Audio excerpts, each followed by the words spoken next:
Shalom, pada saat ini kami akan mempresentasikan makalah kami yang berjudul Sejarah Gereja Lutheran. Kepada teman kami Katedral kami persilakan. Shalom, baik, saya akan mempresentasikan hasil makalah saya yang berjudul Sejarah Gereja Lutheran.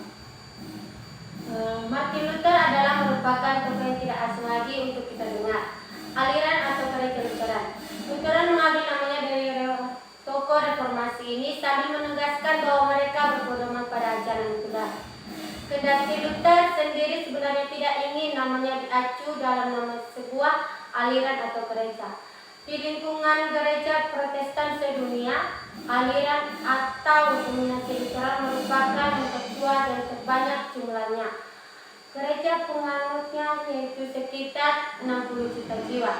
Ia terbesar dihampiri 100 negeri di lima benua, Eropa, Amerika, Afrika, Asia, atau Australia. Sekitar 90% gereja-gereja yang mengakui masuk merumput Lutheran. Secara gereja Lutheran, reformasi lahir dari berkembang di dalam lingkungan gereja dan masyarakat Eropa Barat. Lingkungan ini sempat mempengaruhi reformasi dalam banyak hal. Akan tetapi reformasi ditentukan oleh hasil pergumulan yang berlangsung dalam kehidupan seseorang rabi di Jerman, yaitu Martin Luther.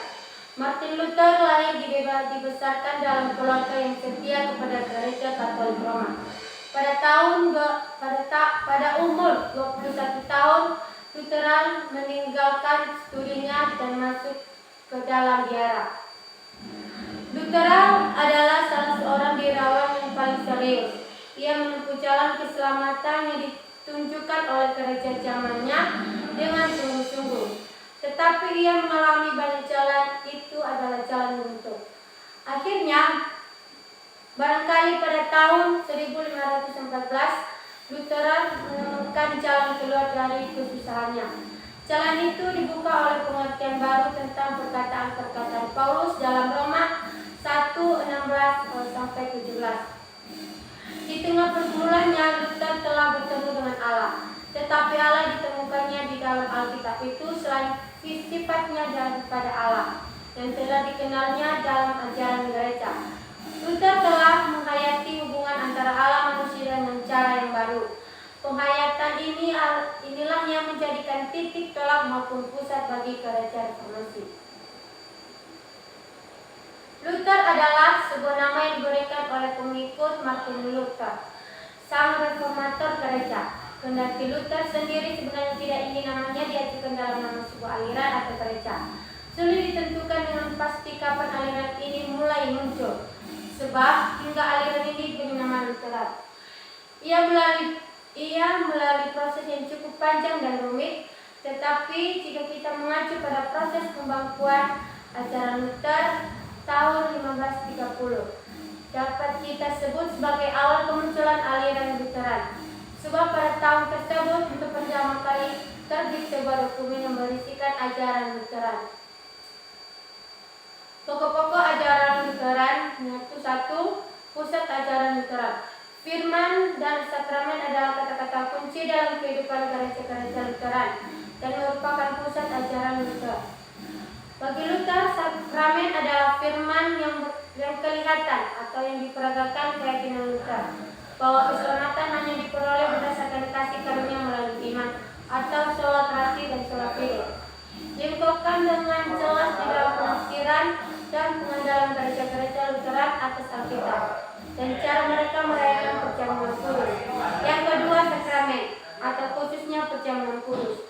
Menurut pemahaman Luther atas sakramen, yang terutama perlu dibicarakan adalah pemahamannya tentang perjamuan kudus, sebab pemahamannya tentang baptis kudus pada dasarnya sama dengan KKR maupun dengan Calvinis. Mereka sama-sama memahami baptis sebagai yang setara dengan sunat dalam perjanjian lama, sebagai tanda perjanjian Allah dengan umatnya dan juga berlaku bagi anak-anak mereka.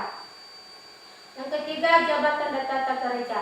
Berdasarkan penelitian atas Alkitab antara lain surat Ibrani dan 1 Petrus, Luther melihat bahwa secara hakiki tidak ada pemisahan antara kaum, klerus, dan awan ataupun hierarki atau pencecahan di antara jabatan gerejawi. Menurut Luther, jabatan iman di dalam Perjanjian Lama telah disempurnakan, dikenapi, sekaligus diakhiri oleh Tuhan Yesus Kristus, iman besar anggur itu. Yang keempat, tata ibadah.